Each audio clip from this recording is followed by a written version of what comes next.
Hello my dear students, हम लोग start कर चुके हैं रोटेशन, जिसमें हम लोग रोटेशन काइनेमेटिक्स की बात कर रहे थे और 2 लेक्चर हमने कंप्लीट कर लिए।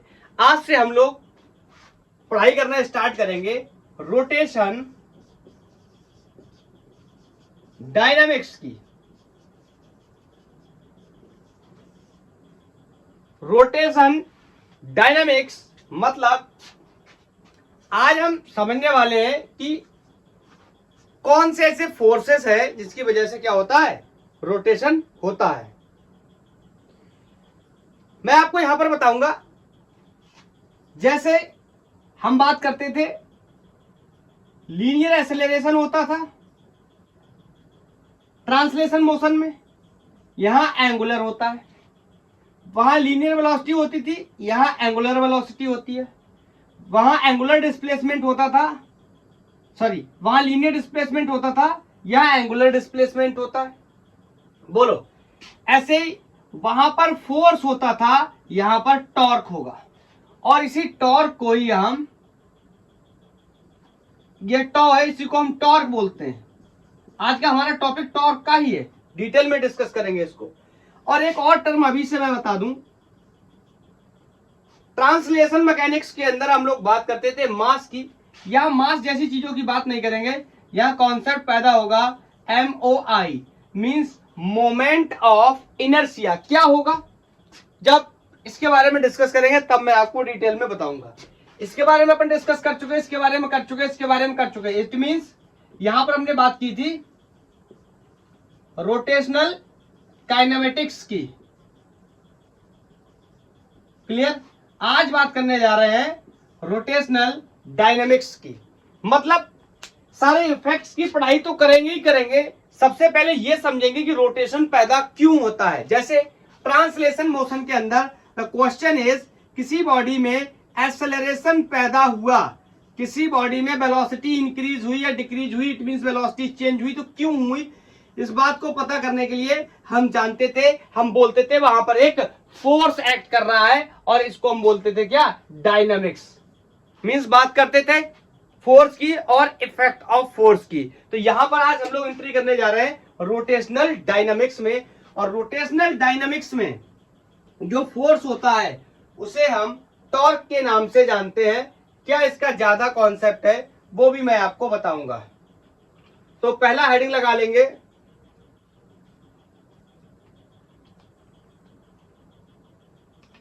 ये पता नहीं लॉक हो गया क्या, एक सेकंड मुझे चेक करने दो।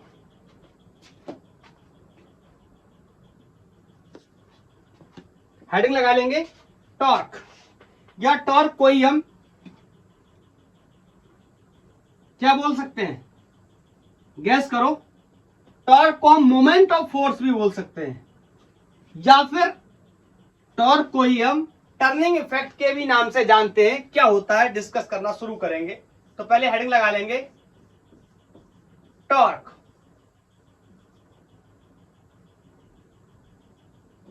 या इसी को हम बोलेंगे मोमेंट ऑफ फोर्स, या इसी को हम बोलते हैं टर्निंग इफेक्ट। बहुत ही इजी एग्जांपल के साथ समझने की कोशिश करेंगे। टॉ से रिप्रेजेंट करते हैं, ये उल्टा जे बना हुआ है, इससे रिप्रेजेंट करते हैं। सबसे पहला क्वेश्चन कि टॉर्क होता क्या है। तो मैं आपसे बोलूं कि आपको दरवाजा खोलना है, किवाड़ खोलनी है, डोर खोलना है, तो आप क्या करते हो, पकड़ते हो और उसको क्या करते हो, धक्का देते हो। और क्या होता है कि किवाड़ अपनी फिक्स पोजीशन से कहीं पे हिंग किया हुआ है, वहां से इस तरीके से घूमना स्टार्ट कर देता है। This effect is called turning effect, that's why इसको हम टर्निंग इफेक्ट भी बोलते हैं। या इसी को हम बोल सकते हैं क्या, मोमेंट ऑफ फोर्स, या इसी को हम बोल सकते हैं टॉर्क। टॉर्क क्या होता है, यहां पे मैकेनिक्स में फोर्स, रोटेशनल मैकेनिक्स में फोर्स नहीं होता, या फोर्स नाम की कोई चीज नहीं होती। फोर्स का मोमेंट होता है, या फोर्स का टर्निंग इफेक्ट होता है, और फोर्स के ही टर्निंग इफेक्ट को हम टॉर्क के नाम से जानते हैं। मैं इसको एक एग्जांपल के साथ समझने की कोशिश करता हूं। जैसे मान लो ये एक किवाड़ है, यहां से पिवट है, पाइवोटेड है, फिक्स है, ठीक है। मैं आपसे बोलूं इसको अपन ने घुमाना है, देखो अब ये बोर्ड पे समझना काफी मुश्किल होता है कि ये किस तरीके से, आप ऐसे मान के चलो ये इस तरीके से कीवर्ड रखा हुआ है, ठीक है। तो मैं आपसे पूछूं कि कैसे घुमाएंगे इसको, हम किस तरीके से रोटेट करा सकते हैं, तो आप सिंपली बोलोगे इस पे फोर्स लगाओ, ऐसे तो बोलोगे नहीं ना, ऐसे बोलोगे, बोलो आप सिंपल बोलोगे इस पे इस तरीके से फोर्स लगाओ, या फिर इस पे इस तरीके से फोर्स लगाओ। अब इस तरीके का फोर्स यहां पर बनाना तो पॉसिबल है नहीं, मैं यहां पर इस तरीके से बना दे रहा हूं ऊपर, क्लियर। क्या होगा, ये घूमना शुरू हो जाएगा। तो नेक्स्ट क्वेश्चन है, ये जो घूमना शुरू हो गया है इसमें कितना टॉर्क पैदा हुआ, या फिर इस फोर्स ने कितना मोमेंट पैदा किया, या फिर इसने कितना टर्निंग इफेक्ट पैदा किया। तो इसको हम कैसे समझेंगे, जहां से हमने इसको पिविट कर रखा है, फिक्स कर रखा है, वहां से, या इसी को हम एक्सिस ऑफ रोटेशन भी बोलते हैं, यहां से हम एक लाइन ड्रॉ करेंगे, एक परपेंडिकुलर डिस्टेंस लेंगे, ध्यान से सुनना मेरी बातों को, और परपेंडिकुलर डिस्टेंस को पॉइंट ऑफ एप्लीकेशन देखेंगे कहां पे है, this is called point of application. Point of application for what, for force, यहां पर क्या लगा रहे हैं अपन, फोर्स। तो एक्सिस ऑफ रोटेशन से पिवट पॉइंट से एक लाइन ड्रॉ करेंगे, कहां तक, पॉइंट ऑफ एप्लीकेशन तक, और जो डिस्टेंस बनेगी इसको अपन ऐसे बोलते हैं आर बोलते हैं। तो आर को मैं दो चीजों से यहां पे बताता हूं, this is also called position vector, इसको हम पोजीशन वेक्टर भी बोल सकते हैं, या इसी को दूसरे टर्म्स में भी हम एक तरीके से बोल सकते हैं लेबर आर्म के नाम से भी जानते हैं। सुनते रहो आप। अब ये घूमना शुरू कर गया, ये घूमना शुरू कर गया, मतलब टर्निंग इफेक्ट इसमें स्टार्ट हो गया। तो क्वेश्चन है कि इस पे कितना टॉर्क लगा, तो आंसर है कि इस पे जो टॉर्क लगा वो परपेंडिकुलर डिस्टेंस और फोर्स के प्रोडक्ट के बराबर है। परपेंडिकुलर डिस्टेंस का मतलब सर क्या होगा, ये मैं नहीं समझ पाया। परपेंडिकुलर डिस्टेंस का मतलब ये है, यहां पर कोई जरूरी नहीं है इस तरीके से फोर्स लग रहा हो, फोर्स 2D में भी लग सकता है, ये 1D में लग रहा है ऊपर की तरफ, तो फोर्स के कंपोनेंट बनाने पड़ेंगे। तो कौन सा कंपोनेंट लेंगे जो डिस्टेंस के क्या होगा, परपेंडिकुलर, कौन सा कंपोनेंट, फोर्स का। या ऐसा भी बोल सकते हैं, डिस्टेंस अगर 2D में हुआ या डिस्प्लेसमेंट 2D में हुआ तो इसका वो वाला कंपोनेंट लेंगे जो फोर्स के क्या होगा, परपेंडिकुलर। ये बेसिक इंफॉर्मेशन आप नोट कर लो। इसको मैं, ये पहला तरीका हो गया, एक तरीके से और समझने की कोशिश करते हैं। लेट्स से कुछ ऐसा हुआ, इस बार मैंने फोर्स, पॉइंट ऑफ एप्लीकेशन ये है, इस तरीके से लगाया, ठीक है, बोलो, मैं इसको इधर मेंशन कर दे रहा हूं।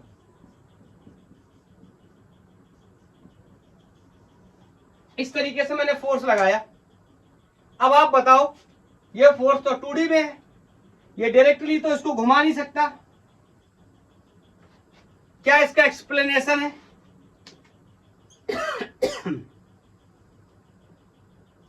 ध्यान से सुनना। जैसे ये मार्कर था, इस पॉइंट पे पिवट था, ये उंगलियों से मैंने पकड़ के रखा, पिवट है, फिक्स्ड है, पाइवोटेड है, बोलो। तो यहां पर फोर्स पिछली बार मैंने कैसे लगाया था, ऐसे। अब की बार फोर्स लगा रहा हूं मैं इस तरीके से, इस तरीके से, मतलब ऐसा फोर्स लगा रहा हूं जिसको ऊपर भी ले जा रहा है और घुमाने की भी कोशिश करेगा। इट मीन्स आई कैन से कि यहां से कोई एंगल बन रहा है क्या, थीटा, कोई भी एक एंगल बन रहा होगा, जनरल एंगल, और यहां पर मैंने फोर्स लगाया। अब मुद्दे की बात यह है कि टॉर्क निकालने के लिए मैं उस डिस्टेंस का या उस डिस्प्लेसमेंट का या उस पोजीशन वेक्टर का सिलेक्शन करूंगा जो इस फोर्स के परपेंडिकुलर होगा, या मैं इस फोर्स का कंपोनेंट बना लूंगा और जो कंपोनेंट इसके परपेंडिकुलर आएगा उसके बारे में हम लोग बात करेंगे। This is the R vector या पोजीशन वेक्टर, बोलो। अब यहां से मैंने इसके कंपोनेंट बनाए, तो आपको पता है ये एफ, तो इसके दो कंपोनेंट बन जाएंगे, एक हॉरिजॉन्टल डायरेक्शन में आ जाएगा, that will be F cos theta, और एक इसका कंपोनेंट यहां आ जाएगा परपेंडिकुलर ऊपर की तरफ बाई डायरेक्शन में, that will be F sine theta. अब मैं आपसे एक सवाल पूछता हूं अकॉर्डिंग टू द डेफिनेशन, या फिर आप सोच करके फील करके भी आंसर दे सकते हैं। इन दोनों में से कौन सा कंपोनेंट फोर्स का टर्निंग इफेक्ट पैदा कर सकता है, टॉर्क पैदा कर सकता है, या मोमेंट पैदा कर सकता है? आपसे पूछा जाए ये वाला फोर्स या ये वाला फोर्स? तो answer is very simple, component of this force can produce the torque, this force or the component of this force cannot produce the torque। अगर हम इसको समझने की कोशिश करें, यहां पर ये पिवट था, अब इसके दो फोर्स हो गए, एक ऊपर की तरफ का यहां मतलब है इस तरीके से, ठीक है, यहां ऊपर की तरफ मतलब ऐसा नहीं है, ठीक है ना। अगर आपको ऊपर की तरफ इस फोर्स को समझना है तो इसका जो डायरेक्शन है पिवट करने का वो ऐसा कर लीजिए, ऐसा। अब आप ऊपर की तरफ लगाएंगे, दैट्स ओके। ओके, अरे भैया जिधर पिवट है उधर कैसे हो जाएगा जहां से फिक्स्ड है, ठीक है ना। अगर आप इस ऊपर की तरफ फोर्स को समझ रहे हैं तो आप ऐसे मान लीजिए कि ये इस तरीके से पाइवोटेड है, इस तरीके से कील गड़ा हुआ है, इसमें इस तरीके से रुका हुआ है, ठीक है। तो ऊपर की तरफ फोर्स लगाएंगे तो इस तरीके से हम कह सकते हैं कि फोर्स कहां लग रहा है, ऊपर की तरफ। लेकिन अगर हमने ऐसे पिवट किया है, बोलो, या हमने इस तरीके से पिवट किया है तो हम नहीं कह सकते ऊपर की तरफ, तो ये घूमेगा ही नहीं। क्लियर? अब समझने की कोशिश करते हैं। बोलो, ये वाला फोर्स हॉरिजॉन्टल काम कर रहा है, कौन? F cos थीटा, इस तरीके से काम कर रहा है आगे की तरफ। क्या ये वाला फोर्स रोटेशन पैदा कर सकता है? ये वाला नहीं, ये पैदा कर सकता है ट्रांसलेशन इफेक्ट। अगर आपको समझो तो अगर यहां से जो पिवट किया है, यहां से आप इसको उखेड़ दो, इसको कील को निकाल दो, तो क्या होगा? ये वाला फोर्स क्या करने लगेगा? इसको आगे मूव कराने लगेगा, इस रॉड के अंदर, इस किवाड़ के अंदर, इस ऑब्जेक्ट के अंदर ट्रांसलेशन मोशन पैदा कर देगा बस। But the component of the force या component of this force can not produce torque, या horizontal component can not produce the torque. पूरी तरीके से सुनेंगे, ये बात पूरी तरीके से सही नहीं है, ऐसे नहीं समझ सकते।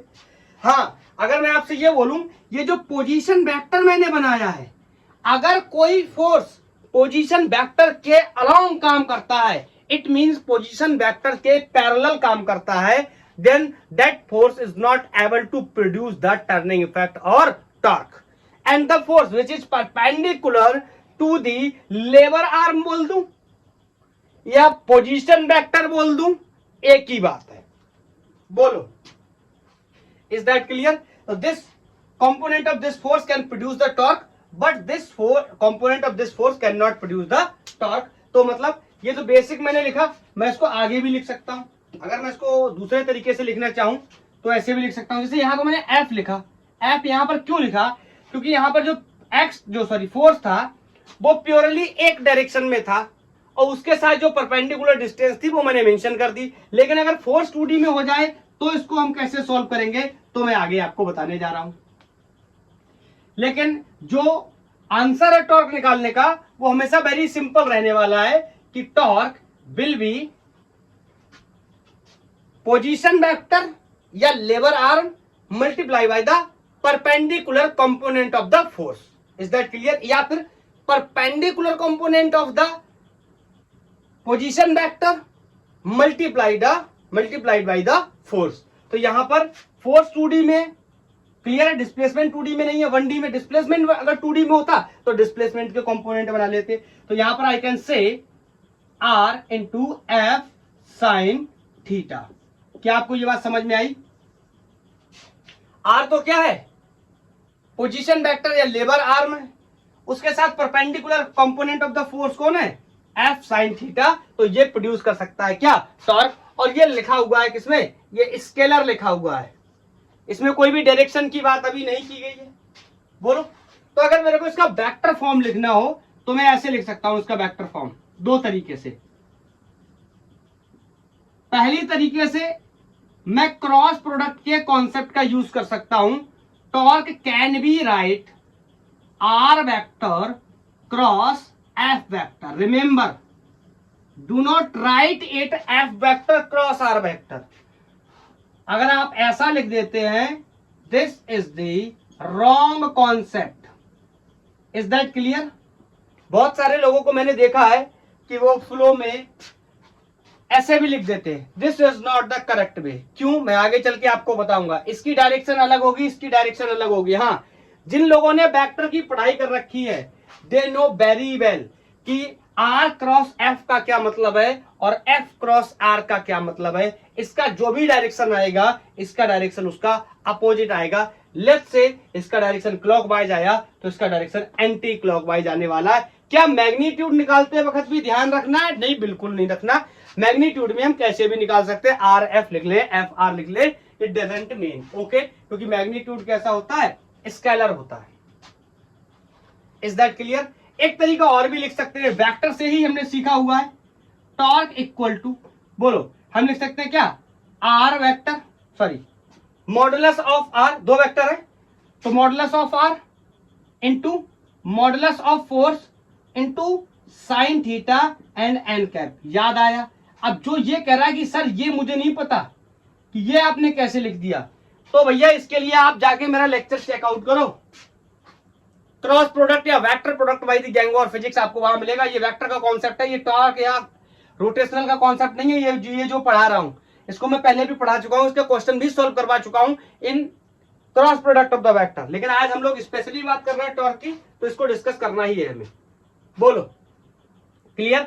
हाँ, यहां पर एन कैप क्या है, सारे लोग जो पहले से पढ़े हैं उनको सबको पता है, this is unit vector. Unit vector का क्या मतलब होता है, यूनिट वेक्टर का क्या मतलब होता है यहां पे बता दे रहा हूं। Unit vector means vector over modulus of that vector. या इसको ज्यादा एक्सप्लेन मैं यहां पे करना नहीं चाहता, आपको पता है एक वेक्टर के अंदर कितनी चीजें होती, दो चीजें यहां पे समझना। जैसे ए वेक्टर है, इसके अंदर दो चीजें होंगी, क्या, ए का मैग्नीट्यूड और ए की डायरेक्शन। तो जो डायरेक्शन वाला फंक्शन है इसके ऊपर हम कैप लगाते हैं, इसको हम यूनिट वेक्टर के नाम से जानते हैं। मैग्नीट्यूड हमेशा इसका 1 होता है, इस्तेमाल किया जाता है सिर्फ और सिर्फ डायरेक्शन पता करने के लिए, यही तो लिखा हुआ है, N cap equal to N vector upon modulus of N. तो इन दो तरीके से कर सकते हैं। इस पे भी लास्ट में मैंने एक न्यूमेरिकल प्रॉब्लम डिजाइन किया हुआ है, इस पे हम लोग लास्ट में एक न्यूमेरिकल प्रॉब्लम डिस्कस करेंगे, कैसे करके सॉल्व करेंगे, बहरहाल हम पहले भी कर चुके हैं वेक्टर के अंदर।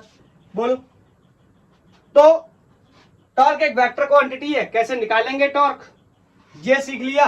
डायरेक्शन क्रॉस प्रोडक्ट के नियम से सीख ली। हाँ, अगर क्रॉस प्रोडक्ट के नियम से डायरेक्शन ना निकल रही हो, मतलब मैथमेटिकल डायरेक्शन दी हुई नहीं है, हमें इस तरीके से दे रखा है और इसको घुमा रहा है, हमसे पूछा जाए बताओ ये क्लॉकवाइज, बताओ इसका टॉर्क कैसा होगा, तो टॉर्क दो ही तरीके का होगा, या तो क्लॉकवाइज होगा या एंटी क्लॉकवाइज या काउंटर क्लॉकवाइज होगा। क्लियर? तो मैं आपको दोनों के बारे में बता देता हूं। चलो, डायरेक्शन बताने से पहले मैं ये साफ करके यहाँ पे थोड़ी बहुत बेसिक इंफॉर्मेशन जैसे यूनिट, डायमेंशन, इन सब की भी बात कर लेते हैं, फिर डायरेक्शन की भी बात कर लेंगे। अभी बहुत कुछ सीखना हमें बाकी है, अच्छे से कॉन्सेप्ट सीख लो, मैं आपसे क्वेश्चन पूछूंगा। यहां से मैंने देखा कि torque equal to F R sine theta.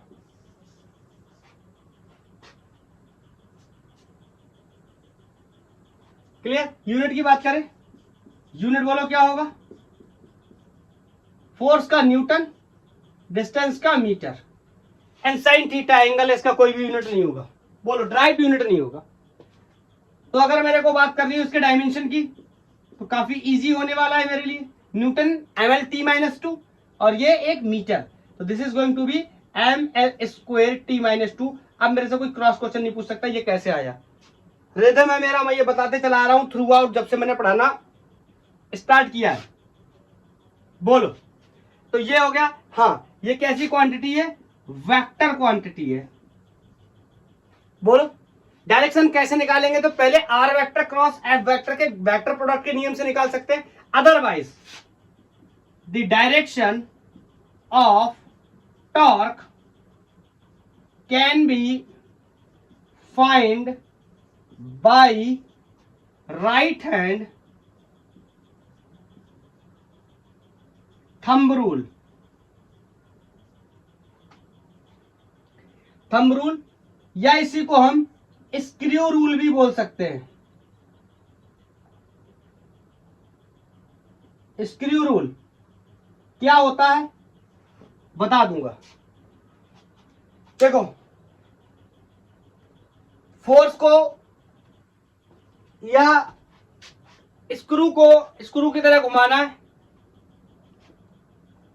अरे बहुत आसान है, ऐसे समझो। ये देखो, ये आर डिस्टेंस है, यहां पर फोर्स लग रहा है, बताओ ये ऊपर की तरफ खींच रहा है, तो इफेक्ट कैसा होगा, एंटी क्लॉकवाइज। उंगलियों को या पाम रूल समझ लो, ऐसे रख लो और फोर्स की डायरेक्शन में कर्ल कर दो, पता चल जाएगा कि क्लॉक है या एंटी क्लॉक है। बोलो। हाँ, मैं आपको ये बता दे रहा हूं कि अगर टॉर्क दो ही तरीके का होगा, या तो क्लॉकवाइज होगा या एंटी क्लॉकवाइज होगा। तो अगर क्लॉकवाइज है तो आप इसे नेगेटिव कंसीडर कर लेना, और एंटी क्लॉकवाइज या काउंटर क्लॉकवाइज है तो इसे आप पॉजिटिव कंसीडर कर लेना। अदरवाइज मैथमेटिकल डायरेक्शन भी निकालनी होगी तो वहां से IJK के फॉर्म में होगी तो क्रॉस प्रोडक्ट से निकाल लेंगे। मेरे हिसाब से किसी को कोई प्रॉब्लम होनी नहीं चाहिए। चलो कुछ और थोड़ी बातें हो जाए इसके बारे में।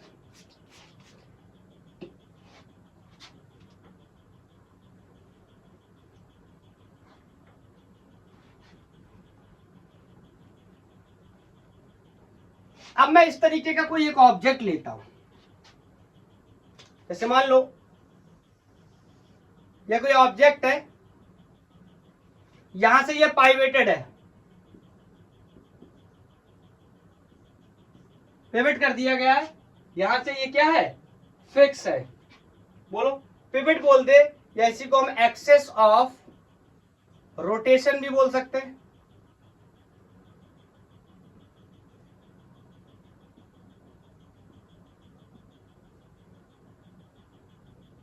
क्लियर। अब मेरे को एक बड़ा सवाल यहां पर पता करना है। मान लो ये कोई पॉइंट है P,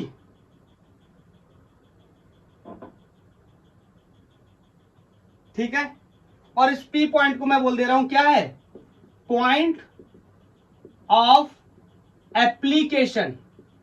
मतलब यहां पर अपन क्या करेंगे, फोर्स लगाएंगे। ये फोर्स मैंने कुछ इस तरह लगा दिया। क्लियर। ये ज्योमेट्री समझ रहे हैं ना। मान लो ये कोई बॉल है, गेंद है आपके पास, और गेंद के किसी एक पॉइंट पे आप फोर्स लगा रहे हैं इस तरीके से। तो सवाल ये है, क्या वो टॉर्क पैदा करेगा नहीं करेगा। है बॉल तो नहीं अपने पास, ये है स्प्रे। इससे समझ सकते हैं, जैसे मान लो ये इस तरीके से रखा हुआ है, ठीक है, पहले इसको पिवट कर लो कहीं ना कहीं से, मतलब इसका एक्सेस ऑफ रोटेशन मान लो। तो मान लेता हूं मैं इसको ऐसे फ्री छोड़ रहा हूं घूमने के लिए, ऐसे, ठीक। तो ये हो गया इसका एक्सेस ऑफ रोटेशन। इस तरीके से मैंने पकड़ के रखा। अगर आपको डाउट है एक्सेस ऑफ रोटेशन क्या होता है तो आप जाइए लेक्चर नंबर 1 देखिए, वहां पे आपको क्लियर पता चलेगा एक्सेस ऑफ रोटेशन क्या होता है। तो मतलब इन दोनों पॉइंट्स के बीच में मैंने इसको क्या कर लिया, ऐसे फिक्स कर लिया। मतलब ये कैसे घूम सकता है, ऐसे घूम सकता है। तो ये जो दोनों उंगलियां हैं, this is called axis of rotation. तो मैंने ऐसे मान लिया। अभी बताओ, मैं यहां पर फोर्स लगा रहा हूं, यहां पर कहीं पर भी एक जगह यहां पर फोर्स लगा रहा हूं, और मैंने ऐसे किया, तो ये फोर्स किसमें लग रहा है, 2D में, सेम सिचुएशन। तो ये घूमेगा या नहीं घूमेगा, या घूमेगा तो कौन सी डायरेक्शन में घूमेगा, इसके बारे में बात करने जा रहे हैं। तो आपको पता है ये 2D फोर्स है, तो अपन सबसे पहले क्या करेंगे, मेरी बात को बहुत ध्यान से सुनना। सबसे पहले तो एक्सेस ऑफ रोटेशन से पॉइंट ऑफ एप्लीकेशन को मिलाएंगे और एक परपेंडिकुलर डिस्टेंस तैयार करेंगे। आप मेरे से क्वेश्चन पूछ सकते हो, सर आपको कैसे पता ये परपेंडिकुलर। यस आई नो, अभी नहीं कह सकता मैं ये परपेंडिकुलर है, लेकिन मैंने इसको एक्सेस ऑफ रोटेशन या पिवट पॉइंट को पॉइंट ऑफ एप्लीकेशन से मिला लिया, मतलब पोजीशन वेक्टर तैयार कर लिया, या लेबर आर्म मैंने क्या कर लिया, तैयार कर लिया। अब इस फोर्स को ध्यान से देखो, अब इस फोर्स के कंपोनेंट करते ही ऑटोमेटिक ये परपेंडिकुलर डिस्टेंस हो जाएगी। क्यों, आपको पता है जो फोर्स इसके पैरेलल आएगा वो तो टॉर्क पैदा कर नहीं सकता, तो जो इसके परपेंडिकुलर आएगा जैसे ये वाला, तो ये देखो ऑटोमेटिक डिस्टेंस क्या हो गई, परपेंडिकुलर। मैं समझाने चला इस बात को। आपको पता है इसके दो कंपोनेंट बनेंगे, एक एक्स डायरेक्शन में एफ एक्स कॉस थीटा, और इसका एक परपेंडिकुलर कंपोनेंट बनेगा वाई डायरेक्शन में एफ साइन थीटा। और ये बताओ कैसा है, टेंजेंशियल काम कर रहा है, मैं ये भी कह सकता हूं। तो आप बताओ, ये वाला थोड़ा सा इस तरीके से बना है, थोड़ा सा अगर ऐसा बना देता मैं, अभी ठीक है। बोलो, अब देखो ये डिस्टेंस और ये फोर्स हो गई ना परपेंडिकुलर। तो बताओ कौन सा टॉर्क पैदा कर देगा, ये वाला। क्या ये वाला टॉर्क पैदा कर पाएगा, नहीं कर पाएगा। मैं आपको यहां पर एक बहुत ही इंपॉर्टेंट बात बताऊंगा कंक्लूजन करने के बाद, ठीक। तो आपने देखा यहां पर टॉर्क पैदा नहीं हुआ। एक केस मैंने आपको और बताया था। अच्छा, एक केस में आपसे और लेता हूं। मैं बोलूं जैसे मान लो ये एक रॉड है या किवाड़ है, इसमें समझना आपके लिए ज्यादा आसान होगा। ये इस तरीके से पिवट है, यहां पर फिक्स्ड है। मैं आपसे पूछूं मैं ऐसे फोर्स लगाऊं तो क्या ये टॉर्क पैदा करेगा। वैसे तो मुझे पता है ये कौन सा सिनेरियो, ये किवाड़ इस तरीके से लगी हुई है और मैं किवाड़ को ऐसे पकड़ के ऐसे खींच रहा हूं, ऐसे, मेरी बात को समझे, ये किवाड़ है इस तरीके से, ये डोर लगा, दरवाजा लगा इस तरीके से, और मैं उसको ऐसे पकड़ के ऐसे खींच रहा हूं। क्या ये टॉर्क पैदा कर सकता है? नहीं। लेकिन मैथमेटिकली अगर हमें समझना हो तो सबसे पहले क्या करेंगे, पॉइंट ऑफ एप्लीकेशन और एक्सिस ऑफ रोटेशन से एक लाइन ड्रॉ करेंगे, जिसे हम लेवर आर्म या पोजीशन वेक्टर के नाम से जानते हैं। अब इसके परपेंडिकुलर होना चाहिए फोर्स, जो कि नहीं है इस पर्टिकुलर कंडीशन में, तो ये वाला फोर्स प्रोड्यूस नहीं कर सकता टॉर्क। क्या मेरी बात समझ में आई? बोलो। तो मैं अब नोट में आपसे एक बात कहना चाहता हूं। अच्छा, एक बात और, यहां पर समझ में आ गया, ये वाला पैदा नहीं करेगा, ये भी समझ गया कैसे। देखो अगर ध्यान से समझो तो ये वाली बात और ये वाली बात एक ही है, बस दोनों में डिफरेंस क्या है, इसमें एक फोर्स 2D में था जिसका ये वाला component is not able to produce the torque, but this component is able to produce the torque because this is perpendicular to the lever arm और position vector, but this force is parallel to the lever arm और position vector. एक ही बात है, तो ये और ये एक ही चीज है, बस अंतर क्या, ये 2D में फोर्स था, ये डायरेक्टली 1D में फोर्स है, और एक्सेस ऑफ रोटेशन, सॉरी गलत बोल दिया मैंने, ये पोजीशन वेक्टर के क्या कर रहा है, अलोंग काम कर रहा है, तो ये भी पैदा नहीं करेगा। एक सवाल मैं आपसे और पूछना चाहता हूं,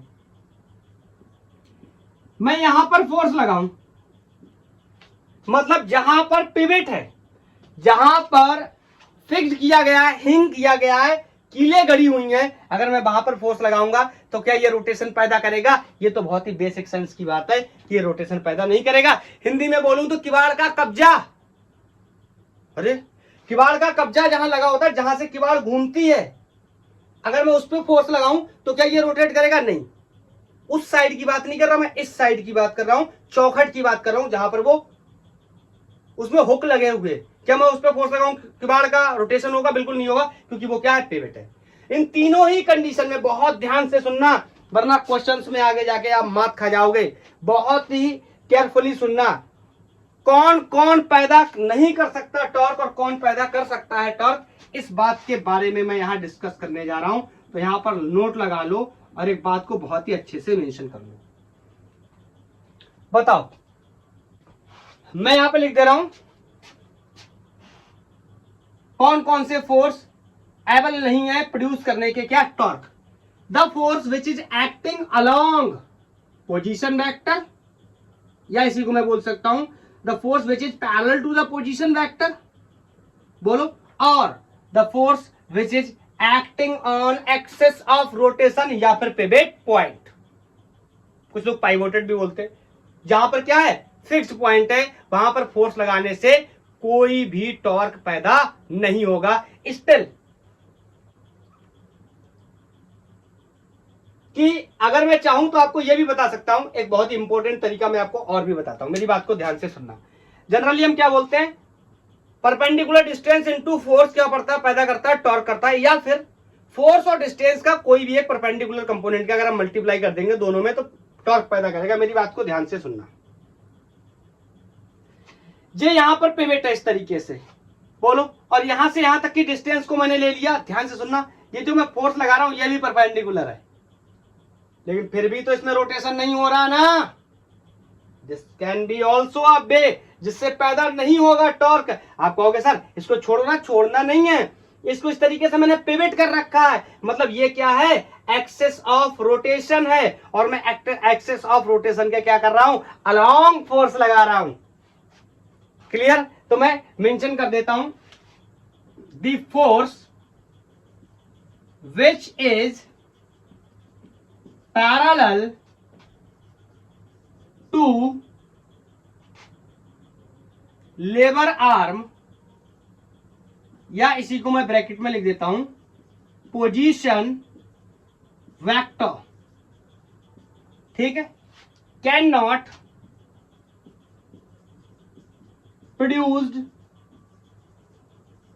प्रोड्यूस टॉर्क। क्लियर? एक बात और भी कह सकता हूं, द फोर्स, थोड़ी राइटिंग में मैनेज कर लेना ना, सुनते रहा करो मैं क्या बोल रहा हूं, the force which is acting on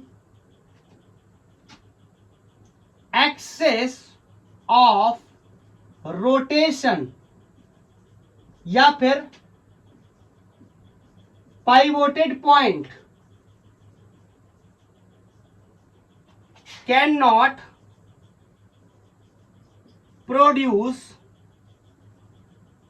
torque. Clear? आप चाहो तो इसको ऐसे भी समझ सकते हो, आप चाहो तो इसको ऐसे भी समझ सकते हो कि टॉर्क क्या होता है, perpendicular distance into force, normal way में। तो यहां पर परपेंडिकुलर डिस्टेंस तो जीरो है, तो इसका मतलब यहां पर टॉर्क क्या होगा, जीरो। ऐसे भी समझ सकते हो। बोलो, क्लियर है? क्या मेरी बात समझ गए? और मैं आपसे पूछूं कि कौन पैदा कर सकता है टॉर्क, तो ये भी मैं मेंशन कर दे रहा हूं।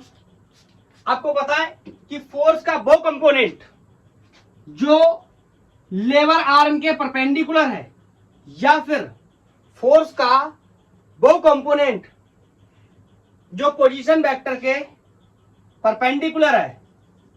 मैं सीधा कंपोनेंट ऑफ फोर्स लिख दे रहा हूं जिससे ज्यादा क्लियरिटी हो जाएगी। द कंपोनेंट, और नहीं है कंपोनेंट तो डायरेक्ट वही फोर्स हो जाएगा। The component of force which is perpendicular to position vector या फिर लेबर arm can only produce torque. Clear है? एक बात और बोल सकता हूं, यहां पर अभी हमने डिस्कस किया था, ये कैसा कंपोनेंट था फोर्स का, पैरेलल। मैं कह सकता हूं दी parallel component of force can not produce torque. यार बहुत ही इंपॉर्टेंट चीजें हैं ये, आगे चल के अगर हमें, आप समझ रहे हो ये क्या है। मैं आपको फिर से हिंदी में समझाता हूं, आपका दिमाग खोलता हूं। जैसे एफ इक्वल टू आपने एम में पढ़ा था, न्यूटन का पहला नियम, ये एफ इक्वल टू एम में ही चल रहा है। वो आपको समझ नहीं आ रहा, वो अलग बात है। यहां पर हम एफ के बारे में बात कर रहे हैं, वहां फोर्स के बारे में बात करते थे। यहां टॉर्क को समझने की कोशिश कर रहे हैं डिटेल में, इसलिए क्योंकि टॉर्क पहली बार जिंदगी में आया है। इससे पहले हमने टॉर्क या टॉर्क जैसे कॉन्सेप्ट की कभी बात नहीं करी थी अपनी लाइफ में, इसलिए नया प्रकार का फोर्स है, या कह सकते हैं फोर्स का मोमेंट है। ऐसा फोर्स है जो टर्निंग इफेक्ट पैदा कर रहा है। इस वजह से आज हम इस पर ज्यादा जोर दे रहे हैं। जब हम इसके बारे में सीख पाएंगे तभी तो हमें एंगुलर एक्सेलरेशन, एंगुलर मोमेंटम या एंगुलर के किसी भी कॉन्सेप्ट की बात कर पाएंगे। कि कितना होगा जब हम डिस्कस कर लेंगे, अच्छे से सीख पाएंगे एंगुलर फोर्स के बारे में या एंगुलर मोमेंट के बारे में। एंगुलर फोर्स का मतलब मोमेंट ऑफ फोर्स या टर्निंग इफेक्ट या टॉर्क, एक ही बात है। इस वजह से आज हम लोग इस पे इतना जोर दे रहे हैं। बोलो, इज दैट क्लियर? तो कौन कौन से फोर्स पैदा कर सकते हैं टॉर्क और कौन नहीं कर सकता, ये बात क्लियर हो गई। मैं क्वेश्चन के माध्यम से बात करूंगा। एक रसनिक हैलिडे का बहुत अच्छा प्रॉब्लम है, मैं उसके बारे में बात करूंगा कि कौन कौन से फोर्स पैदा करेंगे, कौन कौन से नहीं करेंगे। एक एससी वर्मा का बहुत अच्छा प्रॉब्लम है, उसके बारे में भी मैं डिस्कस करूंगा। तो वहां पर आपको सतर्क रहना होगा, आंसर करने होंगे, इसलिए कॉन्सेप्ट को बहुत अच्छे से समझिए। इंग्लिश मत समझना, नहीं फंस जाओगे। एक बात और, मैं तुमसे एक साधारण क्वेश्चन पूछूं। एक फोर्स यहां पर एक्ट कर रहा है, एक फोर्स यहां पर एक्ट कर रहा है। ये मान लो फिक्स्ड पॉइंट है या पिवट पॉइंट है, और यहां से मैं आपसे पूछूं which will produce the greater torque. बोलो, which will produce the greater torque. अच्छा चलो, दोनों के फोर्स की वैल्यू पहले सेम कर ले रहा हूं, वरना टॉर्क दो दो चीजों पे डिपेंड करेगा। मैं बोल दूं if magnitude of force is same then which force will produce greater torque। बोलो, क्वेश्चन इज वेरी सिंपल कि टॉर्क क्या होता है, R F sine theta, scalar में लिख ले रहा हूं, थीटा को इतनी वैल्यू नहीं दे रहा। फोर्स दोनों के लिए सेम है। इस पर्टिकुलर क्वेश्चन के हिसाब से देखा जाए तो यहां पर देखो, ये लाइन भी क्या है, परपेंडिकुलर है, मतलब एंगल का भी कोई इंपॉर्टेंस नहीं है। डिपेंडेंसी किस पे, आर पे। मतलब जिसका आर ज्यादा, लेबर आर्म जितना बड़ा, फोर्स उतना ज्यादा। इस बात को ऐसे भी समझ सकते हैं। मैं आपसे बोलूं, आपने बहुत बड़ा भारी सा लोहे का गेट खोलना है और मैं आपसे एक प्रश्न पूछना चाहता हूं कि गेट यहां से शुरू होता, मान लो ये बहुत बड़ा ऐसा फाटक है, क्लियर, ऐसा, और मैं आपसे पूछूं यहां से इसके हुक लगे हुए, मतलब यहां से पाइवेटेड है, तो आप यहां पर धक्का दोगे तो आसानी से खुलेगा, या यहां पर धक्का दोगे तो आसानी से खुलेगा। ये फर्स्ट क्लास का स्टूडेंट बता देगा कि मैं अगर यहां पर फोर्स लगाऊंगा तो ये ज्यादा आसानी से खुल जाएगा। क्यों? क्योंकि यहां पर फोर्स लगाने से कंडीशन पैदा होती है, टॉर्क ज्यादा हो जाएगा। टॉर्क मिलके बनता है दो चीजों से, डिस्टेंस से और फोर्स से। इन केस मान लो मैंने फोर्स सेम लगाया यहां पर भी और यहां पर भी, तो यहां पर टर्निंग इफेक्ट ज्यादा आ जाएगा, क्योंकि प्रोड्यूस होगा कौन, ज्यादा टॉर्क, प्रोड्यूस होगा ज्यादा मोमेंट ऑफ टॉर्क, या प्रोड्यूस होगा ज्यादा टर्निंग इफेक्ट। इसका मतलब टर्निंग इफेक्ट किन किन चीजों पे डिपेंड करता है, फोर्स पे तो डिपेंड करता ही है, साथ में लेबर आर्म या पोजीशन वेक्टर या डिस्टेंस पे भी डिपेंड करता है। जितना ज्यादा डिस्टेंस होगा सेम फोर्सेस के लिए, उतना ज्यादा प्रोड्यूस होगा कौन, टॉर्क। इसका मतलब अगर हमसे कहा जाए कि किसी भी चीज को हमें घुमाना है, तो जहां पर पाइवेटेड है वहां पकड़कर घुमाएं कि उसके ओपोजिट एंड पर पकड़कर घुमाएं, तो ज्यादा आसान कब होगा, जब हम कहां पर पकड़कर घुमाएंगे उसको, टर्निंग इफेक्ट कहां ज्यादा अच्छा पैदा होगा, ओपोजिट एंड की तरफ। क्यों? क्योंकि वहां से लेबर आर्म पोजीशन वेक्टर ज्यादा बड़ा हो जाएगा, जिस वजह से multiple product of the force and distance will be greater, hence we can say torque will be greater. So we can say, इसको पॉइंट 2 बोल दे रहा हूं, इसको पॉइंट 1 बोल दे रहा हूं, तो पॉइंट 2 पे जो टॉर्क पैदा होगा वो पॉइंट 1 के टॉर्क से क्या होगा, ग्रेटर। आप चाहो तो रीजन भी एक्सप्लेन कर सकते हो, बिकॉज लेबर आर्म या पोजीशन वेक्टर, या कुछ नहीं समझ में आ रहा है तो distance is greater at point 2 which will produce greater torque। Bracket में मैं लिख भी दे रहा हूं स्केलर फॉर्म में, torque equal to R F, perpendicular distance into force. Clear? Sir समझ गया बहुत ही अच्छे से। चलो मैं अब आपसे कुछ बातें पूछ लेता हूं एक दो क्वेश्चन के माध्यम से। अब मैं क्वेश्चन बनाने जा रहा हूं और क्वेश्चन में आपने बताना है कि कौन सा फोर्स बड़ा है, मतलब कौन सा फोर्स पैदा करेगा ज्यादा टॉर्क को, बशर्ते फोर्स की वैल्यू सेम है, हर एक फोर्स की वैल्यू सेम है। मैं यहां पर इसको क्या करता हूं, यहां पर इसको पिवट करता हूं, या इस बोल देता हूं यहां पर क्या है, एक्सिस ऑफ रोटेशन, और मार्क करता हूं ये 0 सेंटीमीटर है। एक सेकेंड,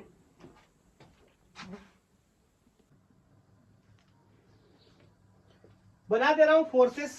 जैसे मान लो यहां पर कोई F1 फोर्स लग रहा है,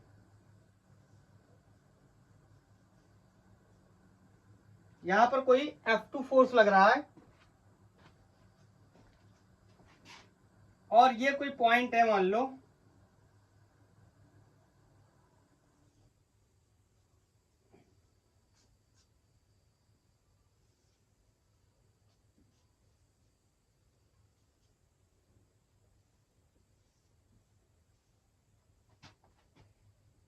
यहां पर कोई F5 फोर्स काम कर रहा है, ये 40 सेंटीमीटर पे है, ये इंड पे लग रहा है 100 सेंटीमीटर पे। और क्वेश्चन है, if the magnitude of all forces is same, then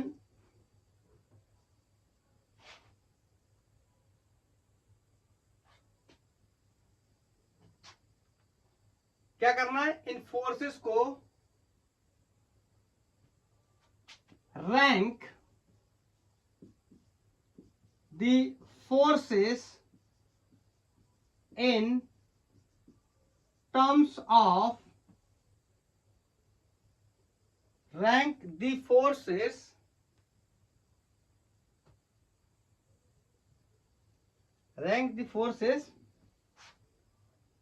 according to the torque, लिख लो according to torque। मतलब किसका टॉर्क ज्यादा होगा, जल्दी जल्दी समझने की कोशिश करते हैं। देखो पहले ये समझते हैं किस किसका टॉर्क नहीं होगा, फिर किसका ग्रेटर होगा वो बाद में सीख लेंगे। तो देखो ये पिवट पॉइंट पे एक्ट कर रहा है, तो मैं आपको बता चुका हूं F2 की वजह से जो टॉर्क होगा वो कितना होगा, 0। मैंने आपको वजह बता रखी है, अगर कोई एक्सिस ऑफ रोटेशन या पिवट पॉइंट पे एक्ट करता है तो उस जगह पे उसका जो टॉर्क होता है वो कितना हो जाता है, 0। बोलो इस कॉन्सेप्ट का हम फ्यूचर में भी इस्तेमाल कर सकते हैं when we will discuss about the rotational equilibrium. तो जिस फोर्स का टॉर्क नहीं हमें चाहिए हुआ करेगा, नहीं हमें चाहिए उसका टॉर्क, तो वहां से क्या कर दिया करेंगे, एक्सिस ऑफ रोटेशन पास करा दिया करेंगे और उस फोर्स का टॉर्क क्या हो जाएगा, 0। रिमेंबर माय वर्ड्स, ओके, जो आज मैं बोल रहा हूं रिमेंबर माय वर्ड्स, कि जिस फोर्स का टॉर्क नहीं चाहिए उसका क्या करा लिया करेंगे, 0, by the help of passing the axis of rotation from that point where the application of force. अभी आगे समझते हैं। तो F2 का 0 हो गया, वजह क्या है, पिवट पॉइंट पे काम कर रहा है। और F5 की वजह से भी टॉर्क क्या हो जाएगा, 0। क्यों, समझ लेते हैं। ये पिवट पॉइंट है, इससे लेबर आर्म बनाएंगे, इस साइड में भी यहां से परपेंडिकुलर फोर्स देखने की कोशिश करेंगे। तो F4 क्या, F5 क्या, अलोंग है। पांचवा फोर्स क्या है, अलोंग है, किसके, लेबर आर्म या पोजीशन वेक्टर के, या पैरेलल है पोजीशन वेक्टर के या लेबर आर्म के। तो ये वाला फोर्स कोई भी टॉर्क पैदा नहीं करेगा। दो बातें क्लियर, क्लियर। आप ध्यान से देखेंगे F1, F3, F4 बच्चे, इनमें से देखते हैं कौन सा ज्यादा या कौन सा कम होगा। तो मैं F1 मतलब टॉर्क 1 की बात करूं तो आपको पता क्या होता है, R इंटू F। और सारे forces F1, F2, F3, F4, F5 इन सबका मैग्नीट्यूड क्या है, बराबर है किसके, F के। तो मैंने F लिख लिया। R डिस्टेंस कितनी, ध्यान से देखो, ये यहां पर मार्क कर लो 20 सेंटीमीटर। तो बोलो कितना हो जाएगा, 20F। बताओ, रोटेशन भी देख लेते हैं, ध्यान से समझो। यहां पे ये पिवट है, इस तरीके से यहां पे पिवट है, यहां पर फोर्स लग रहा है, कैसा घुमाने की कोशिश करेगा, बोलो एंटी क्लॉक। एंटी क्लॉक का मतलब पॉजिटिव, तो आप बोल सकते हो कैसा है, एंटी क्लॉक है या पॉजिटिव टॉर्क है। पॉजिटिव या नेगेटिव का मतलब ये नहीं है कि टॉर्क ज्यादा है या कम है। पॉजिटिव टॉर्क और नेगेटिव टॉर्क का मतलब सिर्फ क्या है, रोटेशन है। क्लॉकवाइज है नेगेटिव, एंटी क्लॉकवाइज है, काउंटर क्लॉकवाइज है तो पॉजिटिव। अब बताओ, अगर टॉर्क 3 की बात करूं, will be the same 20F। पूछो क्यों, डिस्टेंस कितनी है, 20 से 40, इट मींस 20, और परपेंडिकुलर है ये, यहां से 90 डिग्री का एंगल बना रहा है। F3 का मैग्नीट्यूड कितना, F। बोलो रोटेशन की बात करें तो यहां से पिवट है, मान लो यहां पर घुमाने की कोशिश कर रहा है, तो ये कैसा होगा, क्लॉकवाइज। बोलो, या नेगेटिव टॉर्क। तो अगर कहीं ऐसा लिखा है -20 न्यूटन मीटर, इसका मतलब ये नहीं कि कम है टॉर्क, -20, इसका मतलब क्या है, रोटेशन कैसा है, क्लॉकवाइज है। आई थिंक आप समझ पा रहे होंगे। नेक्स्ट F4, बताओ ये एंगल कितना हो गया, 45। इसके दो कंपोनेंट बनाने पड़ेंगे क्योंकि ये 2D में है, तो इसके कंपोनेंट चेक करने पड़ेंगे, कौन सा पैरेलल और कौन सा परपेंडिकुलर। तो जल्दी से बना लेता हूं। बोलो, यहां पर एक कंपोनेंट इसका आ गया, दिस इज F sin 45, और इधर आ गया F cos 45। तो मैं कह सकता हूं कि F पैरेलल कितना है, F cos 45, या इसी को मैं X डायरेक्शन में भी बोल सकता हूं। बोलो इसके वजह से अगर मैं टॉर्क देखने की कोशिश करूं तो कितना हो जाएगा 0, क्योंकि ये लेवर आर्म या पोजीशन वेक्टर के अलोंग है, तो ये कोई भी इफेक्ट पैदा नहीं करेगा, या ये उस डिस्टेंस के पैरेलल है जहां पर फोर्स लगाया जा रहा है। होना चाहिए था परपेंडिकुलर, कौन सा बचेगा, ये वाला कंपोनेंट जो इस डायरेक्शन में आ रहा है। ठीक है, इसका मतलब F4 का कौन सा कंपोनेंट, साइन 45, तो मैं कह सकता हूं कि torque will B are F sign 45। ये तो एक्चुअल फॉर्मूला हुआ करता था एक्सपोज करने के बाद, आर एफ साइन थीटा कितना हो गया 45, और आर कितना, यहां से यहां तक देखेंगे 20 सेंटीमीटर। क्लियर, मैंने सेंटीमीटर्स में ही रखे, तो यहां पे उद्देश्य ये नहीं है कि सेंटीमीटर या मीटर, मतलब ये कि हम पैदा कैसे करेंगे, इजीली हम पता कर पा रहे हैं कि नहीं।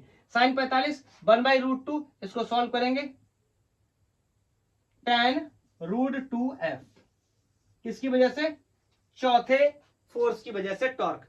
तो यहां पर क्या किया गया था, अरेंज करना है, तो मैं अरेंज कर सकता हूं, तो मैं आपसे बोल सकता हूं कि torque due to first is equal to torque due to third, torque due to first force is equal to the torque due to third force. Clear, ये माइनस प्लस का मतलब ये मत समझ लेना कि ये कम है ये ज्यादा है, सिर्फ रोटेशन है, बोलो। और ये दोनों ग्रेटर है किससे, इससे। अब चाहो तो सॉल्व करके देख लो, ये कितना है 20f है, ये 10 tan√2f है, तो √2 का मल्टीप्लाई भी करोगे तो 14 के आसपास आएगा ये। क्लियर, तो ये छोटा रह जाएगा, बोलो। और 2 और 5, F2 और F5 का टॉर्क क्या है 0, तो आई कैन से टॉर्क फोर्स का क्या ग्रेटर किससे, F2 मतलब टॉर्क 2 से, और टॉर्क 2 ही किसके बराबर है, टॉर्क 5 के बराबर है। वो अलग बात है, दोनों की वैल्यू क्या है 0, यहां पर हमने मेंशन की है, तो ये रैंक हो गई, ये ऑर्डर बना लिया हम लोगों ने।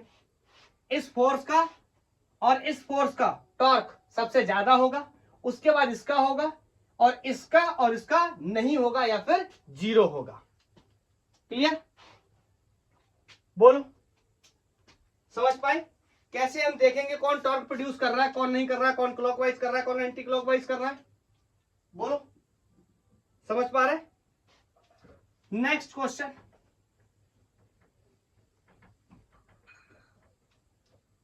एक पुली है जो कि क्लैंप से बंधी हुई है, और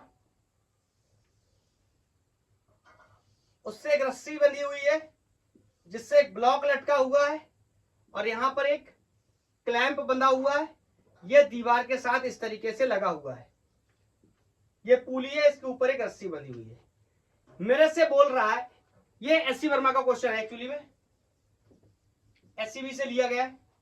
ये काफी बेसिक क्वेश्चन है कि सबसे पहला है, क्वेश्चन के 3 पार्ट है, एक पार्ट, 2 पार्ट, 3 पार्ट। 3 पार्ट्स में से 2 पार्ट्स या एक पार्ट तो बहुत ही आसान है। इसको हम मैकेनिक्स में जब फोर्स पढ़ रहे थे, फोर्स की मैकेनिक्स पढ़ रहे थे, तो वहां पर भी हम कर चुके। तो पहला है right the all forces acting on pulley and इनके रिलेशन के बारे में बता दीजिए, हाउ दे रिलेट या रिलेटेड। दूसरा है एक्सेस ऑफ रोटेशन के बारे में बता दीजिए, और तीसरा है टॉर्क के बारे में बताइए, कौन सा force, find the torque of forces about axis of rotation.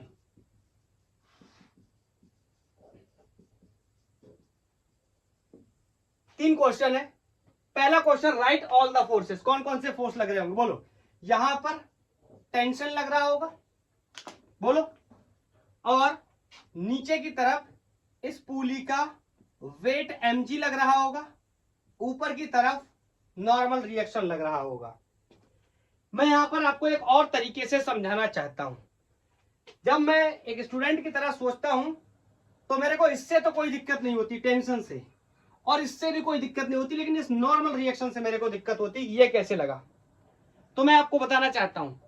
Normal reaction का मतलब याद करते हैं Newton's third law of motion, action reaction law. Equal and opposite forces acts to different surface and never cancel each other. मेरी बात को ध्यान से सुनना। एक सेकंड के लिए सोच लो, इस क्लैंप को हटा दो। इस क्लैंप का काम क्या बताओ? इस क्लैंप का काम यही तो इस पुली को रोकना, हिंदी में बात करें तो, या जनरल लैंग्वेज में, अगर फिजिक्स में या फिजिक्स की मैथमेटिक्स के हिसाब से बात करें, इसका मतलब फोर्स लगाना। मतलब अगर मैंने इस क्लैंप को हटा दिया, पुली क्या करेगा? नीचे की तरफ गिर जाएगा। T प्लस mg दोनों मिलके नीचे की तरफ लेके जाएंगे, बराबर ma हो जाएगा। ये मत पूछना कहां से आ रहा है, डिस्कस कर चुके, बोलो। लेकिन ऐसा नहीं होगा, क्यों? क्योंकि क्लैंप बंधा हुआ है। क्लैंप के बंधे होने का मतलब इसको कोई ना कोई क्या करेगा? प्रिवेंट करेगा, एक फोर्स लगाएगा। क्लैंप का क्या मतलब है? आप ऐसे समझ सकते हो, क्लैंप का मतलब इसको होल्ड करना है। पहली भाषा में आप ऐसे समझ सकते हो, या अच्छे तरीके से सोचो तो नीचे की तरफ टेंशन, नीचे की तरफ इसका वेट लग रहा है। क्लैंप इतना ही फोर्स इस पर ऊपर की तरफ लगाएगा, क्योंकि ये किसमें है? ध्यान से सुनना, ये सब ट्रांसलेशन इक्विलिब्रियम में है।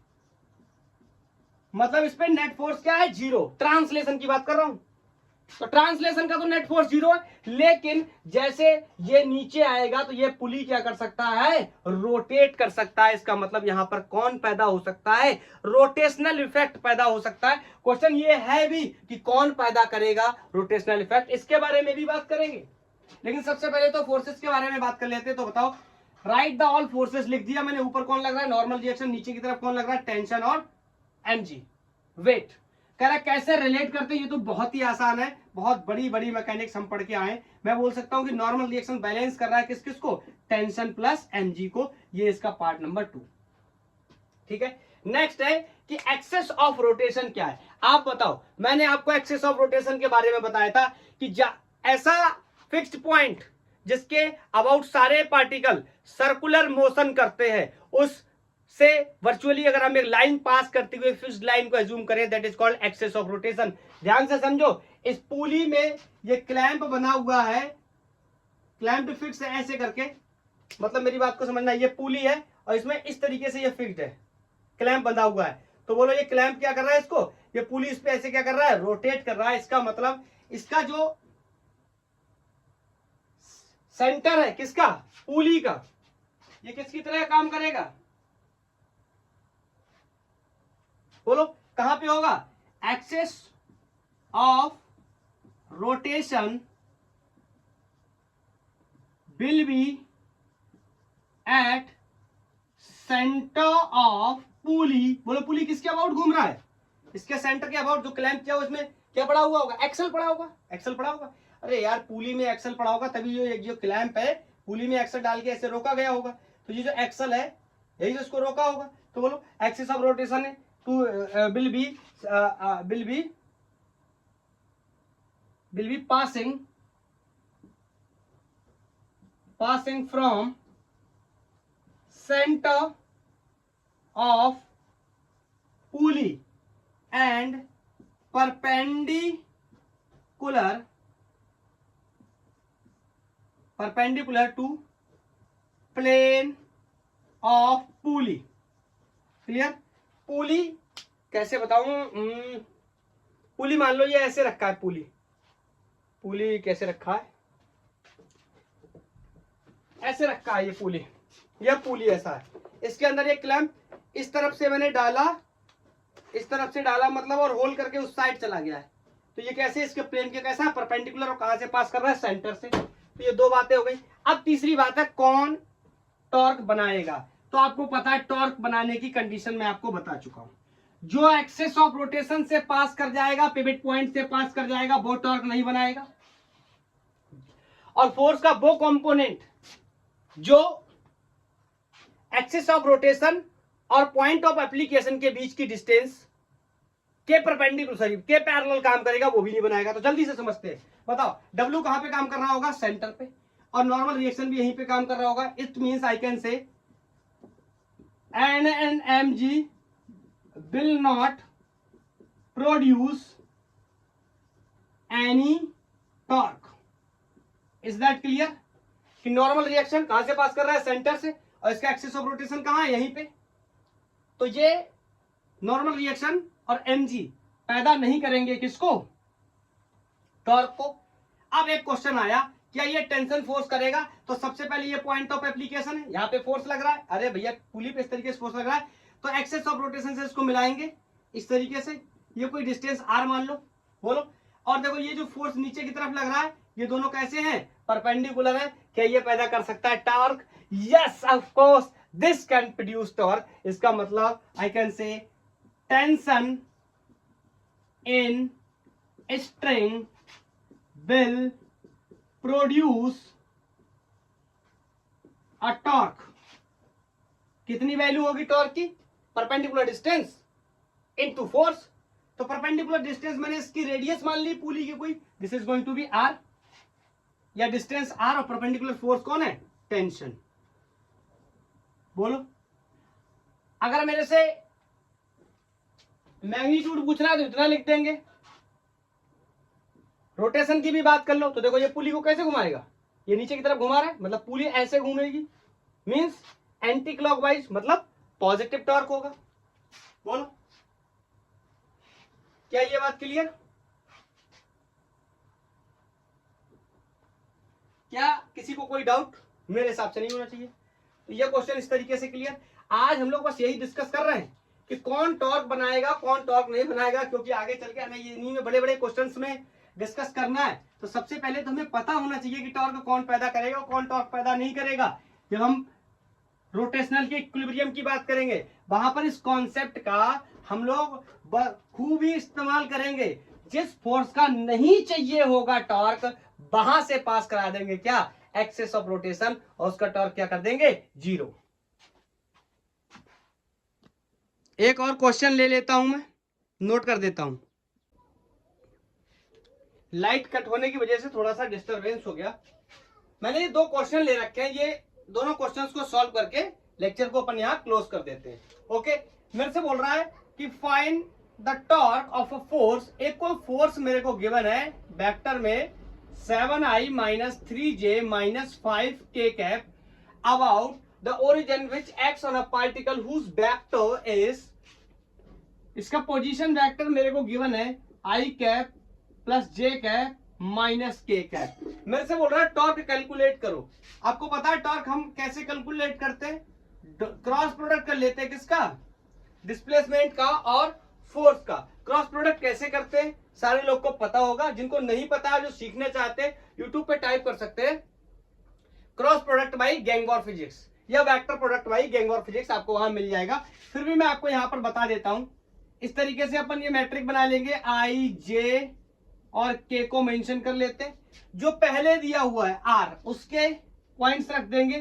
बोलो आई के सामने कौन है 1, तो यहाँ 1, जे के सामने कौन है 1, तो यहाँ 1, के सामने कौन है -1। Is that clear. एंड उसके बाद में कौन है फोर्स, तो फोर्स के रख लेंगे यहाँ आई में 7, जे में -3 एंड के में -5। और इसके लिए ये जो फॉर्मूला हम यूज करते हैं टॉर्क के लिए या किसी भी कॉन्सेप्ट का, जब किसी भी क्वांटिटीज का क्रॉस प्रोडक्ट करते हैं तो सिंपली आई माइनस जे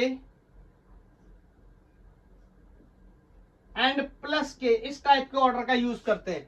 आप चाहो तो दूसरा तरीका भी अप्लाई कर सकते हो, लेकिन मैं यहां पर ज्यादा बताने वाला नहीं हूं। आप अगर ज्यादा देखना चाहो कि ऐसे ना करके डायरेक्ट क्रॉस प्रोडक्ट करेंगे कैसे होगा, तो आप वेक्टर में जाके देख सकते हो, आपको वहां पता चल जाएगा। हाँ, कैसे करते हैं, जब आई को करते हैं तो आई वाले को छुपा लेते हैं, इसका इसके साथ और इसका इसके साथ, इट मींस -5, और फॉर्मूले की वजह से माइनस, और फिर minus minus plus, minus minus plus 3, so this is going to be -3। ये माइनस माइनस प्लस हो चुका है, ये फॉर्मूले का माइनस है। आई थिंक क्लियर होगी ये बात। बोलो और अब हमें किसका करना है, जे वाले का करना है, जो कि कैसा रखना है माइनस का, तो जे करेंगे तो ये वाला छुपा लेंगे, इसका इसके साथ, इट मींस -5, और फॉर्मूले की वजह से माइनस लगा लेंगे। उसके बाद इसका इसके साथ, तो this is going to be sorry, हाँ, इसका इसके साथ, तो ये माइनस का 7, तो माइनस का 7 इस माइनस के साथ प्लस का कैसा हो जाएगा 7। Is that clear? Let me check about the visibility first. Is it visible? Yes, visible. अभी यहां पर बात करें के की बात करें तो इसको छुपा लेंगे, इस वाले को इसका इसके साथ, मतलब -3 और फॉर्मूले की वजह से माइनस, और इसका इसके साथ -1। क्लियर? तो we can write the torque will be, torque vector will be -8i, और this is +7, this is -5, this will be +2, multiply by -j, so this is going to be -2j cap, and this -3 -1, this is going to be -4k cap। तो ये तो हो गया vector में। अगर in case कोई मेरे से पूछ लेता कि टॉर्क का मैग्नीट्यूड कितना होगा, तो ये मैग्नीट्यूड भी हम अपन ऐसे निकाल सकते हैं। याद आया? रूट के अंदर भर के इसका स्क्वायर -8 स्क्वायर प्लस इसका स्क्वायर विद साइन -2 स्क्वायर, बोलो, फिर इसका प्लस -4 स्क्वायर, और इसको जोड़ देते और न्यूटन मीटर लिख देते, ये क्या हो जाता? मैग्नीट्यूड। तो ये क्रॉस प्रोडक्ट में इस तरीके के सवाल हो सकते हैं। मैं इसको साफ कर देता हूं। दूसरा क्वेश्चन है कि ये कोई जेईई मेंस का एक सवाल आया हुआ है, आप इसको पढ़ो और ये सवाल आपने होमवर्क में करना है। इस सवाल का आपने मेरे को आंसर बताना है कौन सा आएगा। मैं थोड़ा बहुत हिंट कर देता हूं आपको। एक फोर्स है कोई -F के, मतलब एक फोर्स दिया है जो कि किसमें है? फर्स्ट ऑफ ऑल माइनस में है, और वेक्टर वाइज बात करें तो के में है, -k में है। ओके, तो -k कैप मैंने फोर्स को मेंशन कर लिया। X on a point O को एक पॉइंट O है। Origin coordinate system, the torque about the points, मेरे से बोल रहा है कि टॉर्क बताइए अबाउट द पॉइंट्स। यहां पर पॉइंट मेंशन नहीं हुए, शायद मेरे को करने चाहिए थे, 1, -1। Is that clear? मतलब ये x में 1 है और -y में कितना है? सॉरी, हाँ, -y में कितना है? -1। Is that clear? बोलो। तो यहां पर ये पॉइंट यहां कहीं मिल जाएगा, 1, -1। बोलो, चेक कर लूं, दिख रहा है?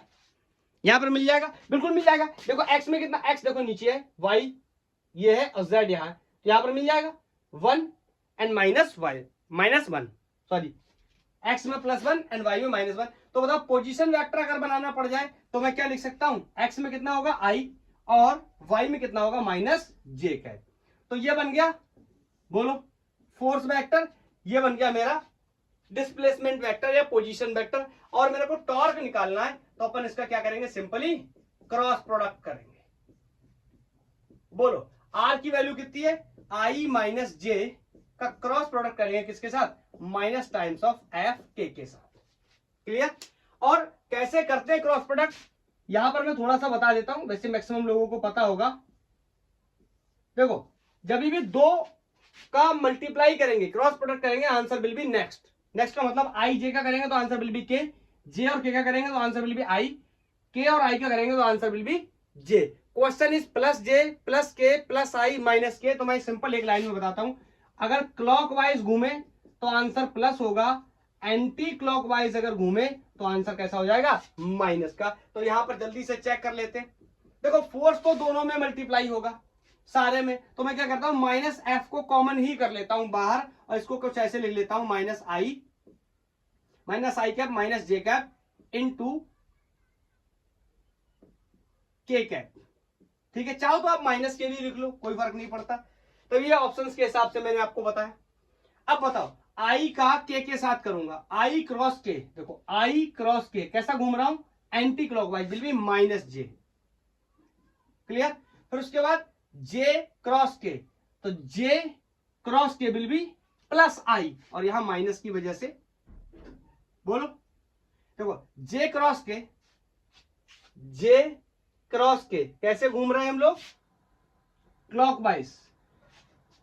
बोलो, तो कैसा हो जाएगा? j क्रॉस k, i होगा फर्स्ट ऑफ ऑल, और i कैसा? क्लॉकवाइज घूमे तो positive.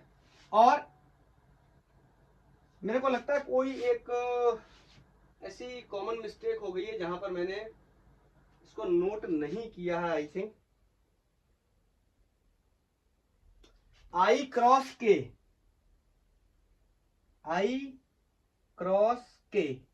i cross k will be -3, that's okay, minus का साइन कैरी कर लिया, जे क्रॉस के will be minus I, J cross के विल बी माइनस आई। तो गर्मी बहुत है, ऊपर से लाइट का बहुत इशू है, ठीक है। तो ये हिंट के तौर पे मैंने आपको इतना बता दिया, और इस माइनस एफ को मैंने यहां पर बाहर रखा हुआ है। सबसे बाद में आप क्या करना, जो भी ये वैल्यू आ रही है माइनस आई जे माइनस के, आप मेंशन कर लेना। जैसे आई का जे के साथ किया, के जे का कॉन्सेप्ट ही नहीं है, आई का के साथ किया, आई का के साथ एंटी क्लॉकवाइज किया तो माइनस जे हो गया।